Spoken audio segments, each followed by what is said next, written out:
Olá, meus queridos irmãos, sejam bem-vindos a mais um dos nossos estudos sobre a rara joia do contentamento cristão.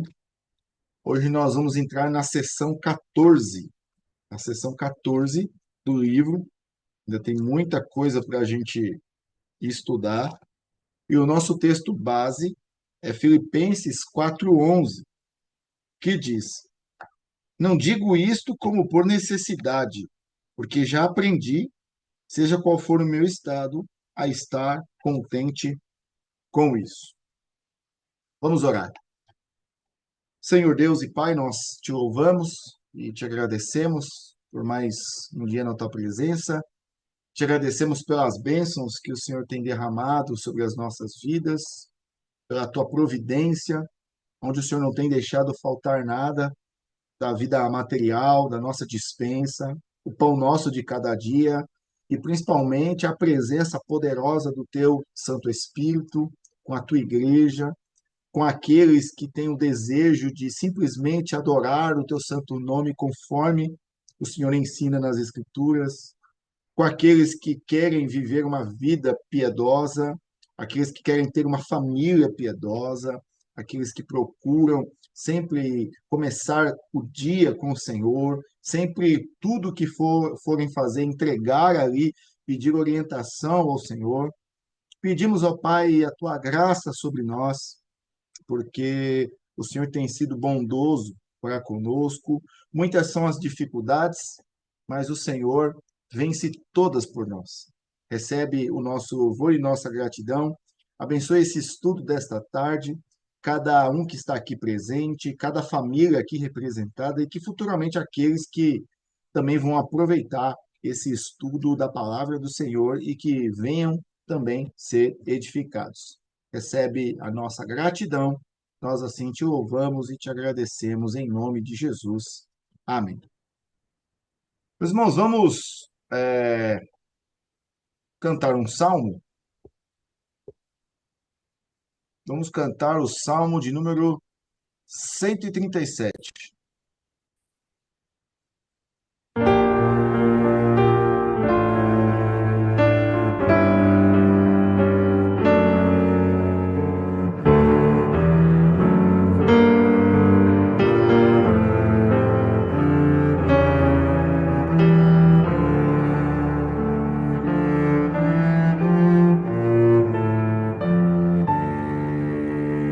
Nas margens lá dos rios da Babilônia nos assentamos, lembrando de Sião, nós choramos, nós choramos. Lá nos salgueiros nós penduramos todas as nossas harpas, pois nossos opressores a nós pediam canções alegres. De Sião, pois queriam ouvir os cantos, mas em terra de estranhos era impossível que minha mão direita resseque toda, se de Jerusalém eu vier esquecer, se de Jerusalém eu vier esquecer.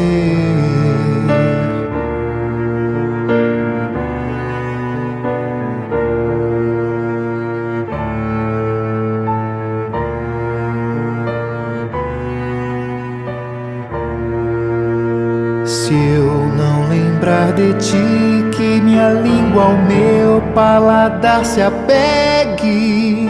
Se eu a Jerusalém não preferir ao regozijo dos filhos de Edom, lembra-te, Senhor, para seres contra. Pois de Sião diziam até as bases arrasai-a. Hás de ser Babilônia aniquilada. Quem te der, pois, o pago será bendito. Do mal que nos fizeste, sim, grande mal. Feliz quem aos teus filhos pegar, prendê-los, para esmagá-los todos contra os rochedos.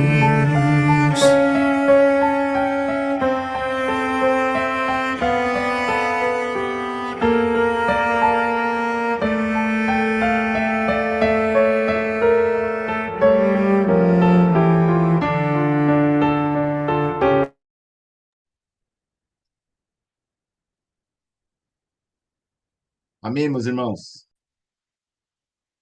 Esse salmo, para o cristão moderno hoje, soa um pouco estranho, né? Mas é a palavra do Senhor, né? Clamando por vingança contra os inimigos. Meus irmãos, então hoje nós vamos, a nossa aula de número 14, né? A sessão 14 do capítulo 2, que diz o seguinte: o coração de um cristão não tem apenas contentamento em Deus, e certamente aquele que tem a Deus, que é tudo nele mesmo, tem tudo, mas ele é capaz de compensar todos os seus desejos externos e confortos na criação por aquilo que encontra nele mesmo. O Jeremiah Burroughs, isso já lá no seu tempo, lá no século XVII, século XVIII, ele diz que ele começa explicando esse sermão, né, esse estudo, que esse título, né, ou melhor, subtítulo, ele pode parecer estranho. Se naquela época parecia estranho, imagine para nós agora, né? No meio reformado, você dizer essas coisas, o que mais tem hoje é pastor reformado batendo nessas coisas. Olha o que o subtítulo diz aqui, que o coração de um cristão, ele tem apenas contentamento em Deus. Verdade, né? Isso aí todos nós concordamos. E que se ele tem o contentamento em Deus, né? Ele tem a Deus, que Deus que tem tudo nele mesmo. Deus é dono de todas as coisas. Então, se você tem Deus no coração, você tem tudo, certo? Porque Deus tem dono. Porque ele não está falando só do ser de Deus aqui. Olha o que ele fala. Tem tudo. E Deus aqui, Deus é capaz de compensar todos os seus desejos externos. O que a gente pode dizer aqui por desejos externos? Você pode querer você ser um filho de Deus? Vamos imaginar aqui um jovem cristão que está solteiro. E com desejo ele quer casar. Não quer casar com qualquer uma.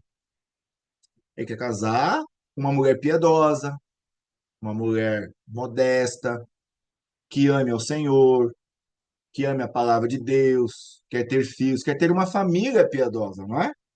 Então é um desejo externo. Ele quer ter um bom emprego para dar o melhor para seus filhos, para sua esposa, não é? Nas férias poder fazer uma viagem. Qual o problema nisso? Não é?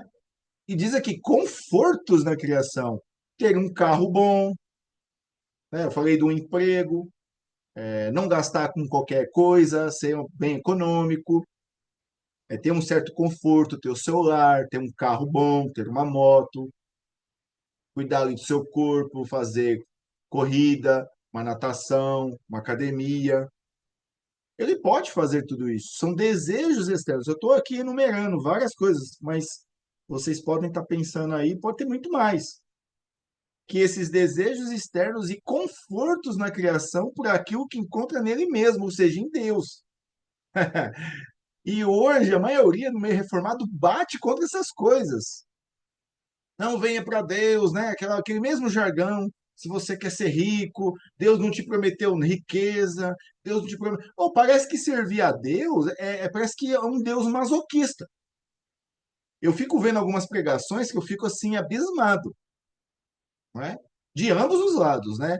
Se no neopentecostalismo diz, vem para Cristo, que você, em 6 meses você era morador de rua, em 6 meses você é empresário.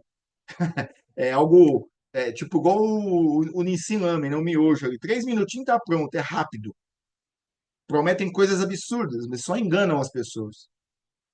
Por causa desses abusos, no meio reformado, eles vão para um outro oposto, que você tem que ser crente, você tem que ser pobre. Mas os pregadores não são pobres. Vivem aí de conferências, né? Moram, vão para Miami, para Flórida. Época da Reforma Protestante está indo lá no Castelo de Wittenberg, na Alemanha, viagem para Israel, para Constantinopla, lá para Istambul. Eles mesmos não são pobres, né? Livros caríssimos, conferências caríssimas, né? Conferências puritanas e não sei mais o quê. Mas é tipo um Deus que não promete essas coisas. Que interessante. Essa semana eu conversando com um pastor, ele pastoreia uma igreja na Europa, ele falou para mim, Felipe aí que é da Europa também deve saber disso, falou que é muito fácil você conseguir, por causa da moeda, livros puritanos. Ele falou que comprou uma coleção, acho que do Joe Owen, ele vai lá em Londres, na Banner of the Truth, ele só não trouxe mais por causa da bagagem, ele tinha um limite. Acho que ele pagou 70 euros, acho que em 16 livros, da The Works of Joe Owen. Comprou The Works of do John Knox, lá são 6 volumes, ele pagou 30 euros. É muito mais fácil, o acesso é muito mais fácil. E ele falou para mim, ele falou assim para mim, Edu, você está correto naquilo que você está ensinando, porque eu tenho a mesma perspectiva do que você tem falado aí, tem ensinado, não está nada de errado, não. Os puritanos acreditavam nisso sim. Quando você vai lá nas fontes, nos puritanos e não em terceiros, porque se você ir em terceiros, né? Porque o que chega aqui para nós é comentários de outros, então ele põe a sua perspectiva. Então aí cria uma cosmovisão limitada daquilo que os puritanos, nem eles criam nisso. Agora, quando você vai na fonte, você fica espantado, porque até então chegou algo errado para você, algo equivocado. Não, mas peraí, os puritanos, pactuantes, criam nisso? Sim. E aí a gente vem aqui, um puritano, Jeremiah Burroughs, falando que um cristão ele tem contentamento em Deus, que é dono de tudo, e que Deus é capaz de compensar todos os seus desejos externos, aquilo que você deseja. Agora, se o seu desejo vai se concretizar, é outra coisa, mas diz que Deus ele pode satisfazer os seus desejos. Se os seus desejos estão de acordo com aquilo que Deus, com os decretos eternos de Deus para a sua vida. O puritano falando. Aí ele diz, ó, isso pode soar estranho. Por que ele começa dizendo isso? Ele diz que talvez, mesmo que os homens não sintam por experiência de que são satisfeitos em Deus, podemos convencê-los de que, se eles têm aquele que tem todas as coisas. Então, se ele tem aquele que tem todas as coisas, eles têm tudo. Por quê? Pois em Deus há uma plenitude, por ele ser o primeiro ser infinito de todas as coisas e que pode fazer todas as suas vontades. Então não há impedimentos para Deus.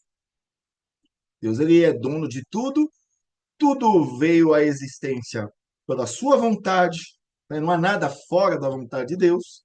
E ele pode fazer o que ele quiser. Só que aí ele fala, só que também temos outra coisa que está acima da anterior. O Burroughs ele diz o seguinte: eu acredito que um homem piedoso pode se satisfazer em qualquer coisa que ele sente falta, sem precisar das coisas desse mundo, que ele pode ser satisfeito nele mesmo. Por quê? Porque se ele tem Deus, que tem todas as coisas, ele tem tudo. Então, um homem pode estar satisfeito nele mesmo. Olha que interessante. Isso aí vai contra tudo que é pregado hoje, né?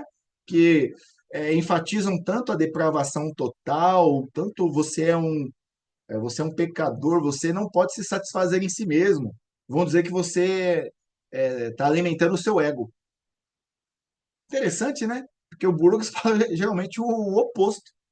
Você deve também ter satisfação em você. Por quê? Mas que homem é que ele está dizendo aqui? Um homem piedoso. Um homem que tem em seu coração o Deus, Criador de todas as coisas. Aquele que Deus, então, aqui satisfaz todos os seus desejos. E aí, então, ele é satisfeito nele mesmo.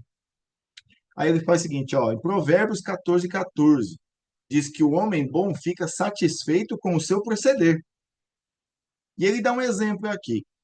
Imagine que esse homem sente falta de confortos mundanos, né? Um bom humor, festas, uma consciência limpa durante festas.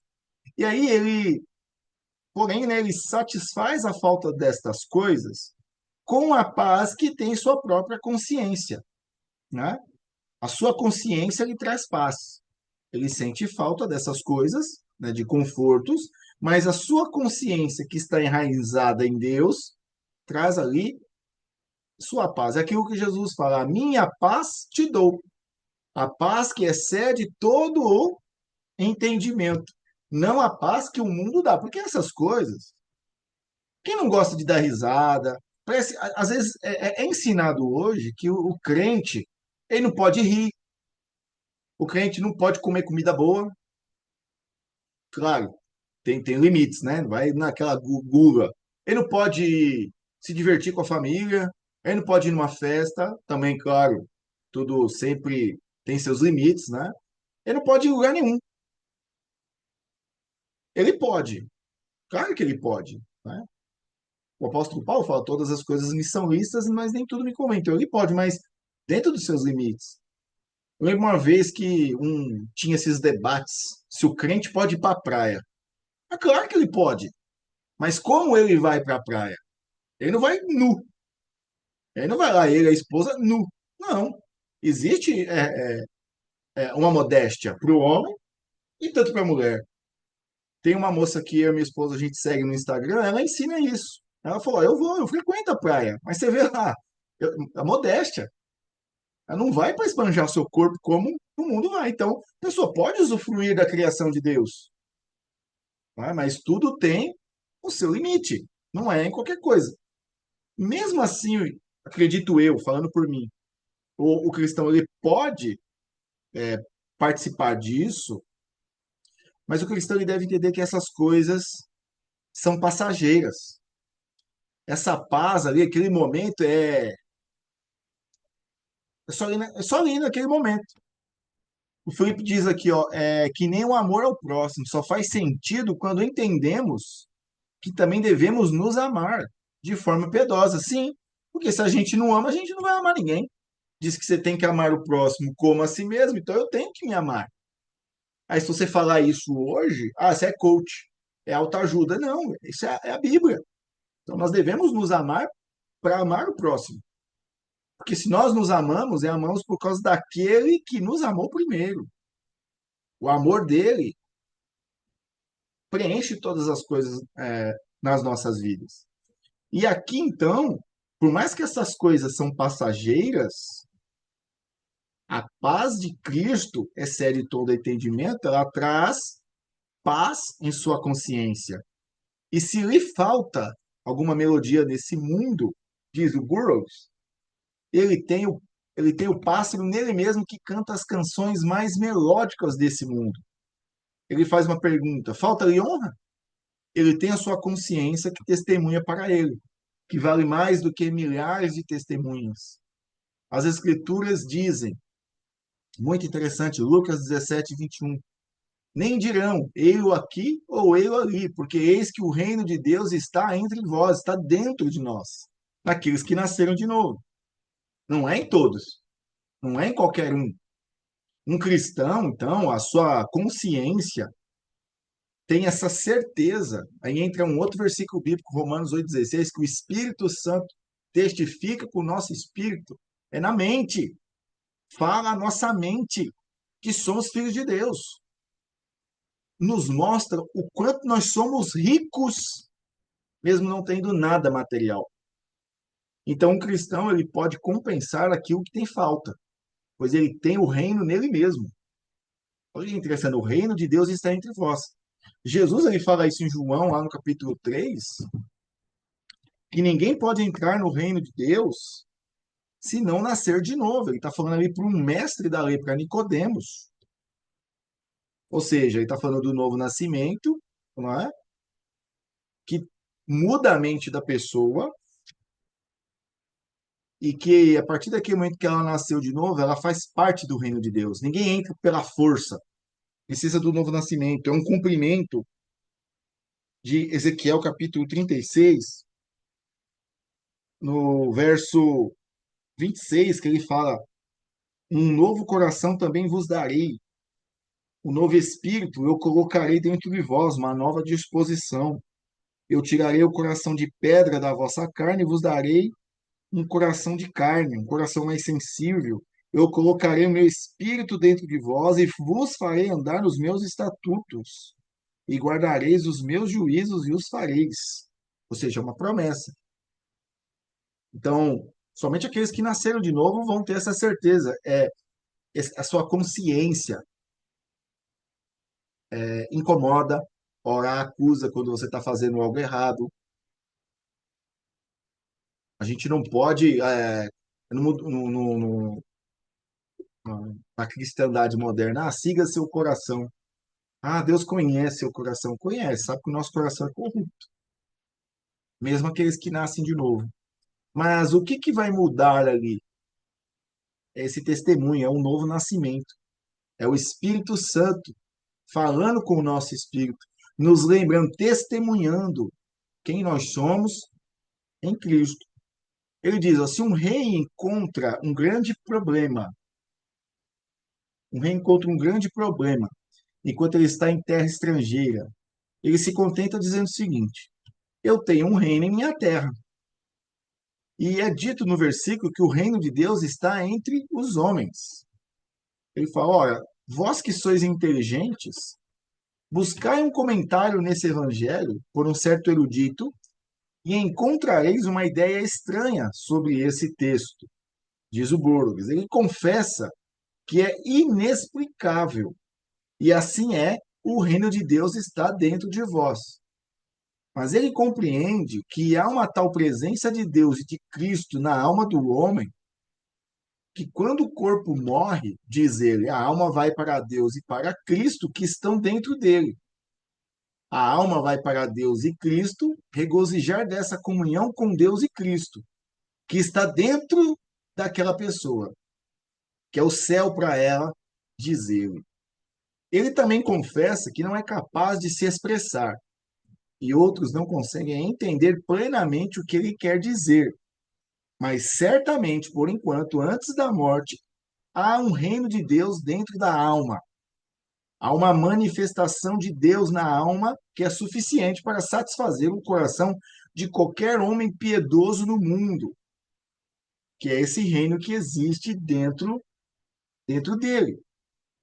Ele não precisa esperar até depois, então ele já pode desfrutar das, das graças, né? Da maravilhosa graça que é esse reino de Deus dentro dele. Né? Ele já pode desfrutar, ele já pode desfrutar desse reino. Olha que maravilha, já podemos, é o céu na terra, podemos dizer, né? Podemos experimentar já coisas espirituais estando ainda nesse mundo. Ele fala, ele não precisa esperar até depois, ir até o céu, né? Na eternidade.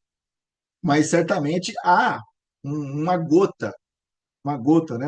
Há um céu na alma de um homem piedoso. Ele já tem isso. Ele deve valorizar isso. E continua que muitas vezes, quando vais consolar os teus amigos nas tuas aflições, dizes, o céu pagará por todos. O Burroughs diz que isso é verdade. Pode certamente dizer que o céu já paga por todos. Há um céu dentro das almas dos santos, dos eleitos, aqueles que nasceram de novo. Ele diz que isso é uma certeza, isso é Bíblia.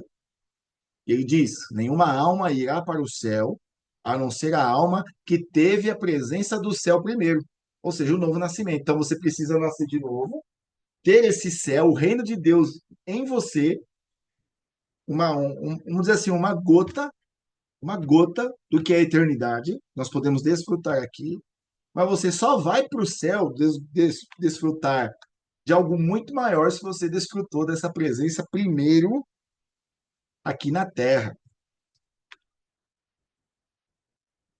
E ele diz: quando morreres, esperas ir para o céu. Mas se fores para o céu quando morreres, o céu já estava dentro de ti antes de morreres. A morte física. Ele fala: isso é um grande mistério. Qual é o mistério? De termos o reino dos céus em nossas almas. E ele diz que ninguém pode saber disso, senão aquela alma que já o tenha. Então, aqui, acredito, eu e os irmãos aqui vão concordar, que é algo aqui muito pessoal também, né? É algo muito subjetivo. A pessoa ter essa certeza de que o reino de Deus, né? O reino dos céus está em nós. Uma das características é a procura por santidade, procura por uma vida piedosa. Ficar procurando encrenca. Uma vez, vou aqui relatar, eu fui conversar com um pastor amigo meu e ele me perguntou assim, mas como você tem certeza que essa pessoa ela não é cristã? Eu falei o seguinte, eu não estou dizendo que ela não é cristã, mas a Bíblia deixa bem clara que você reconhece uma árvore pelo fruto, né? Uma árvore boa não pode gerar fruto podre. Só gera fruto podre, ou se nem gerar um fruto podre, uma árvore podre. É verdade.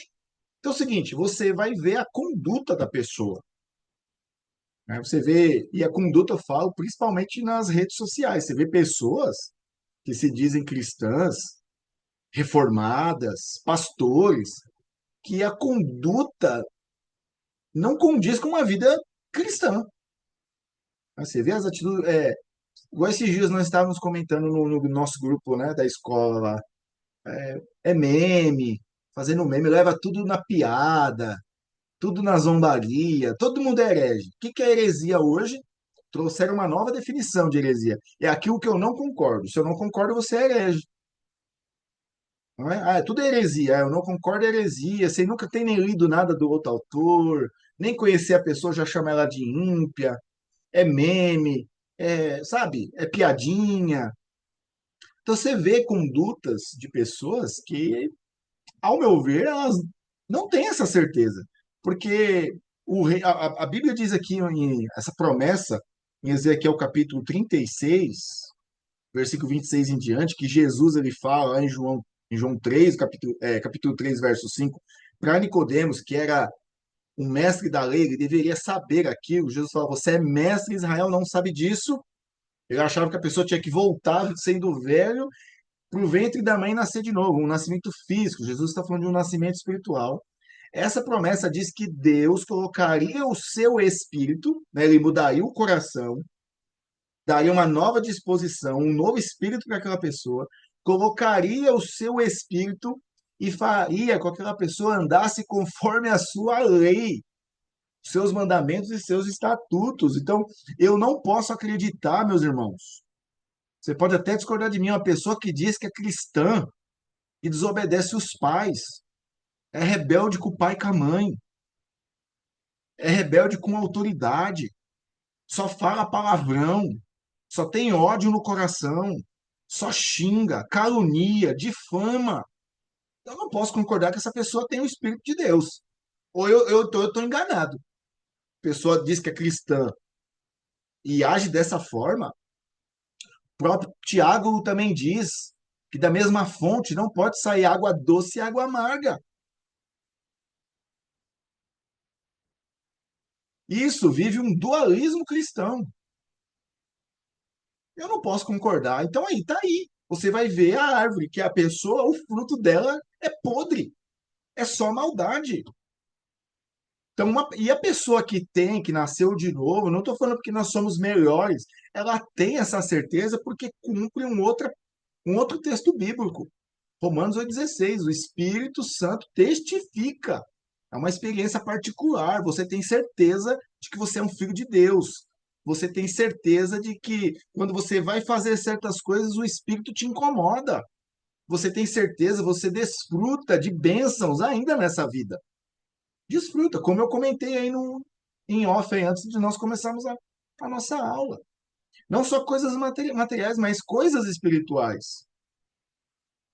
Tá? Então, há um reino dos céus em nossas almas. E quem que vai saber disso?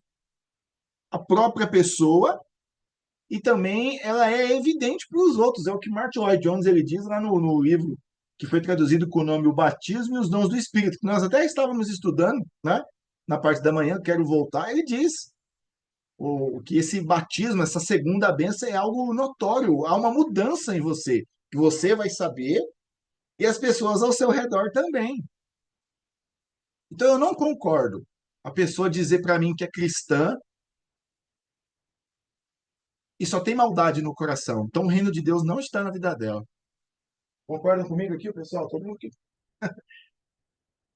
Então ele diz aqui, ó, ninguém pode saber disso senão aquela alma que já o tenha. Então é algo muito particular, é algo muito subjetivo, é uma experiência pessoal.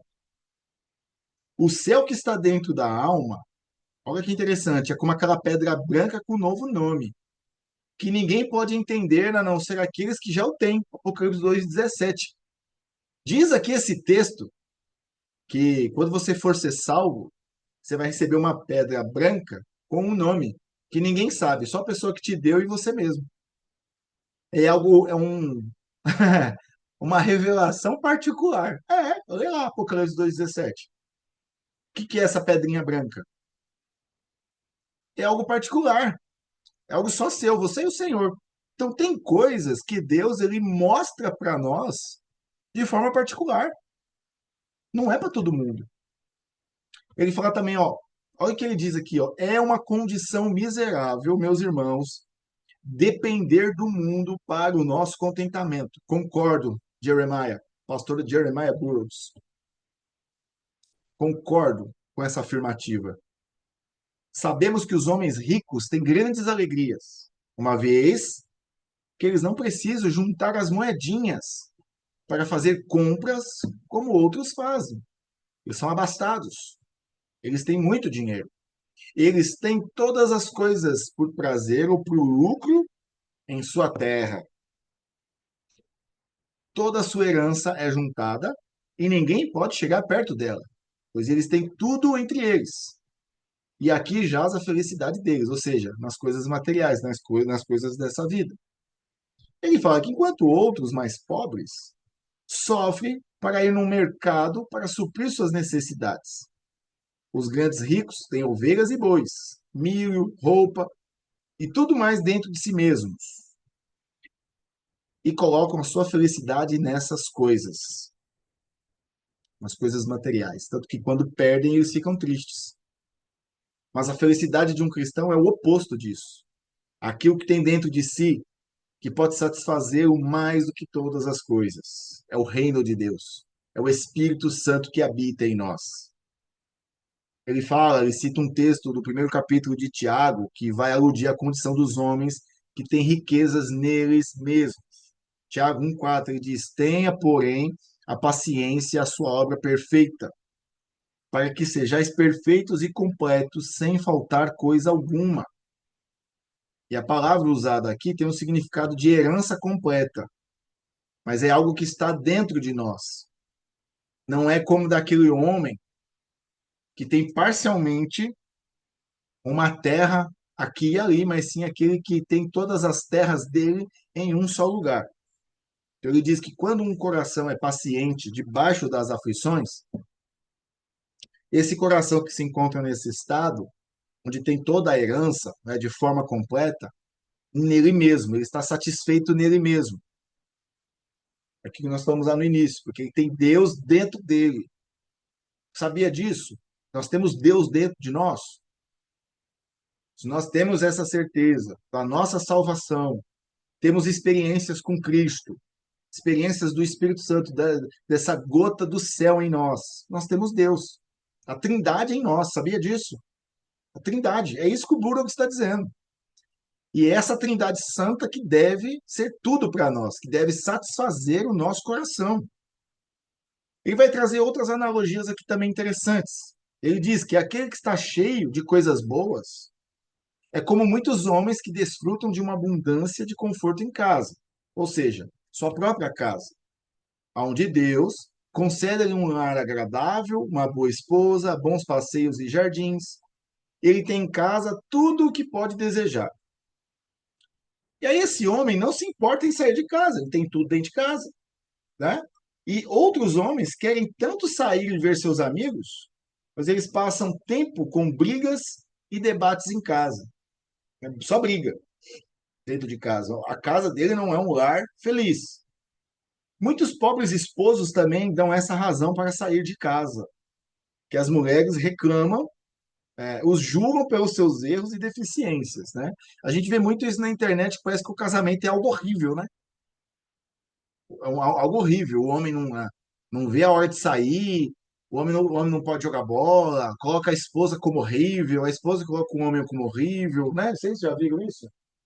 Eu vejo direto, assim, passa naqueles feeds, aqueles reels, é sempre zombando, colocando o casamento como fosse algo horrível, né? E aí os homens sempre criam uma desculpa para sair de casa. Às vezes também eles têm uma mulher rixosa dentro de casa. A mulher está sempre de cara ruim.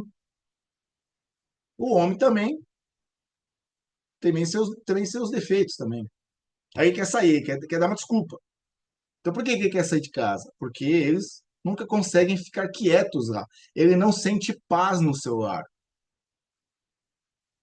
O seu lar que deveria ser um lugar de conforto, não é. Não é. Então ele tem que sair. Agora, ele diz: vamos considerar os homens mais felizes aqueles que têm tudo em casa. Para aqueles que se trancam em suas casas, é desagradável e mal cheiroso ir para o ar fresco. Mas não é assim com muitos outros que têm coisas boas em sua casa. Aqueles que não têm um bom temperamento em casa querem tanto sair logo para ver os amigos, mas aqueles que têm suas mesas cheias preferem ficar em casa. Conclusão, ele diz, portanto, um homem carnal, ele tem pouco contentamento no seu próprio espírito. É Agostinho que compara uma má consciência a uma esposa repreensiva. Um homem que tem má consciência não se importa de olhar para a sua própria alma, mas adora estar fora e olhar para outras coisas, nunca para si mesmo. Ele nunca olha, sempre o problema é a esposa, que é chata, só quer brigar, só reclama, é os filhos, é não sei quem, é o vizinho, eu tenho que sair. Ele não olha para si mesmo, só olha as circunstâncias, só olha para os outros. Ele diz também, traz uma outra analogia, assim, que é como um vaso cheio de licor, que quando ele é golpeado, não fará tanto barulho, porém, se está vazio, fará um barulho alto. Ele diz, assim é com o coração, caso esteja cheio de graça dentro dele. Vai suportar muitos golpes da vida e não fará barulho algum. Mas se o coração é vazio, ele fará muito barulho. Então, quando homens e mulheres reclamam tanto e estão sempre irritados, é sinal do quê? De que não tem nada em seus corações. Os corações são vazios. Porque se os corações dessas pessoas estivessem cheios de graça, não estariam fazendo tanto barulho, olhando tudo ao seu redor e só reclamando. Um homem os ossos estão cheios de medula e cujas veias estão cheias de sangue saudável, não se queixa do frio como os outros se queixam. Ele diz que assim é o coração gracioso, um coração cheio de graça, tendo o Espírito de Deus nele e cheio de graça dentro dele. Isso o fará encontrar contentamento. Ele cita um ditado de Sêneca, que diz que as coisas que eu sofro são incrivelmente pesadas, uma vez que eu mesmo não consigo me suportar. Mas se eu não sou um fardo para mim mesmo, se tudo está quieto em meu coração, eu posso suportar qualquer coisa. E muitos homens, por meio de sua perversidade, têm, têm fardos externos, mas o maior de seus fardos são os seus próprios corações. Talvez a pessoa não se suporta. Já pensou nisso? A própria pessoa, ela não se suporta. Eles não sofrem com seus pecados de uma maneira piedosa. Caso sofressem pelos seus erros, né, pelos seus pecados, aliviariam esse fardo, mas eles têm a perversidade deles em todo o seu poder e assim são fardos para eles mesmos, né? Eles mesmos se picam com seu próprio veneno. Já viu o escorpião quando ele está rodeado de fogo? Ele mesmo se pica, né? Ali, o seu veneno pica ali atrás ali de sua cabeça, ele morre. Não se sabe se ele mesmo se suicida ou porque o seu esqueleto, que é externo, ele resseca ali por causa do calor, né? Ele endurece e ele mesmo se pica. Ele se pica com o próprio veneno. Então, homens assim, pessoas assim, ela é como um escorpião, ela mesmo se pica. Porque as desordens do coração do homem são um grande fardo para eles. E muitas vezes o homem piedoso, ele tem o suficiente nele mesmo para se contentar. Porque ele tem Deus dentro dele. Ele tem o Senhor, o reino de Deus nele. Ele desfruta desse gotejar do Espírito em sua vida. Cícero, ele diz que a virtude é contente nela mesma, para vivermos bem. É um dos seus paradoxos, quando encontra o suficiente nessa esfera que traz uma vida feliz. E o Burgos diz, mas quão poucos são aqueles conhecedores desse mistério, onde muitos pensam, se eu tivesse o que aquele homem tem, se eu tivesse, o cara é solteiro, se eu tivesse aquela mulher, uma mulher igual a dela, aquele ali, nossa, eu estaria feliz. Se eu tivesse aquele carro que o fulano tem, eu estaria feliz. Se eu tivesse no emprego que fulano tem, eu estaria confortavelmente bem, eu viveria tranquilo. E esse é um pensamento mundano. Esse é um pensamento de um homem e uma mulher carnal. Agora, se você é um cristão, um homem ou uma mulher de Deus, não importa a sua condição, você tem o suficiente em ti mesmo. Dirás, diz o Burroughs, tais e tais homens, que têm todas as coisas, não precisam ser obrigados a ninguém.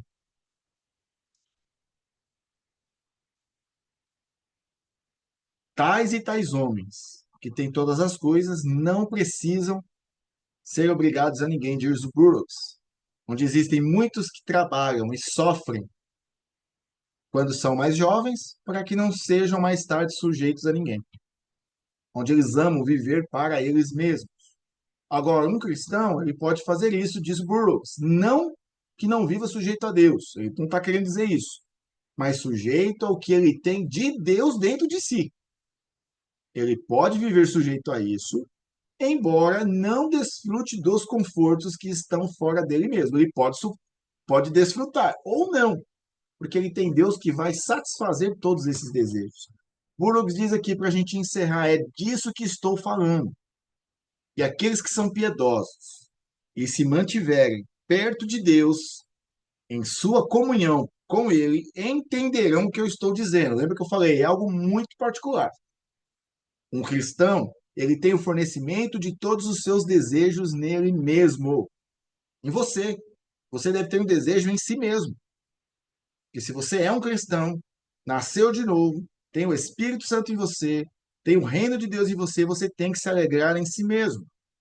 Ele diz: aqui poderá ver que o espírito de um cristão é um espírito precioso.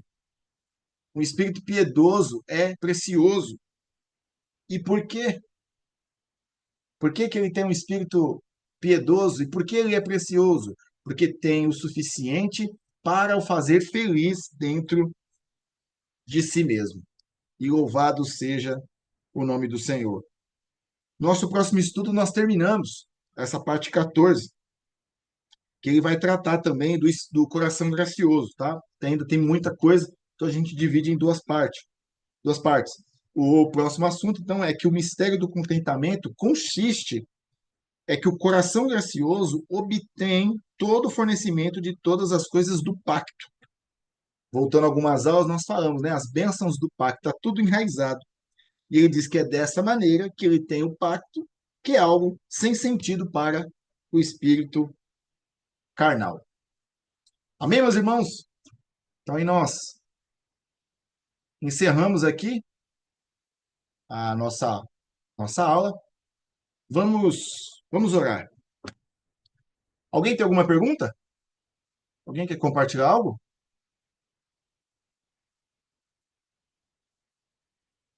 Felipe, quer compartilhar algo, meu irmão? Se não, se você puder orar, eu agradeço. Pode orar, Felipe? Otávio. Posso sim. Amém. Dá um momentinho aqui.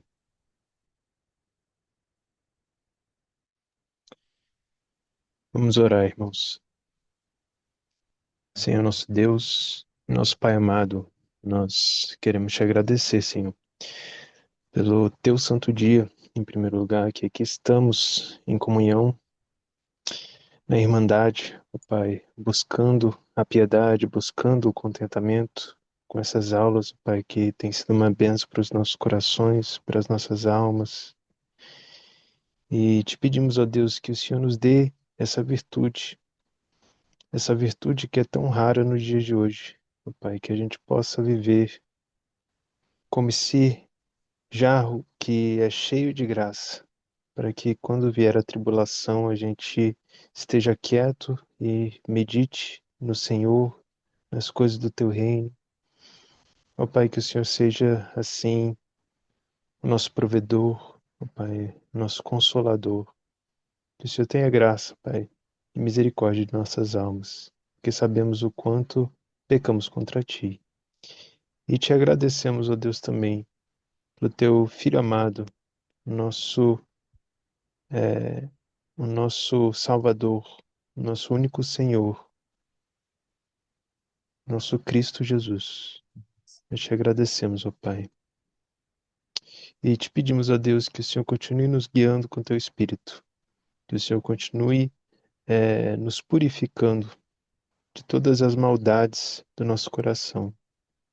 Que o Senhor nos limpe, nos deixe branco como a neve, branco como a lã. Que o Senhor nos guie, ó Pai, para que a gente possa negar a nós mesmos, pegar a nossa cruz e a seguir o Teu Filho amado. É o que nós pedimos, ó Pai, apenas pelo santo nome de Jesus. Amém. Amém. Amém, meus irmãos. Então, está encerrado aí o nosso estudo dessa tarde, tá? Se alguém tiver alguma dúvida, quiser conversar depois, só me chamar. Onde comprar esse livro é com o Felipe aí mesmo, da editora Caridade Puritana. Entre em contato com ele aí. É com ele mesmo. Tá bom, Samuel? É com ele. A rara joia do contentamento cristão. Deus abençoe, meus irmãos. Um abraço aí a todos e um bom aí fim aí do dia do Senhor e uma ótima semana aí para todos vocês aí. Bom trabalho aí na semana que se inicia amanhã. Deus abençoe. Amém. Até mais. Amém. Boa noite, irmãos.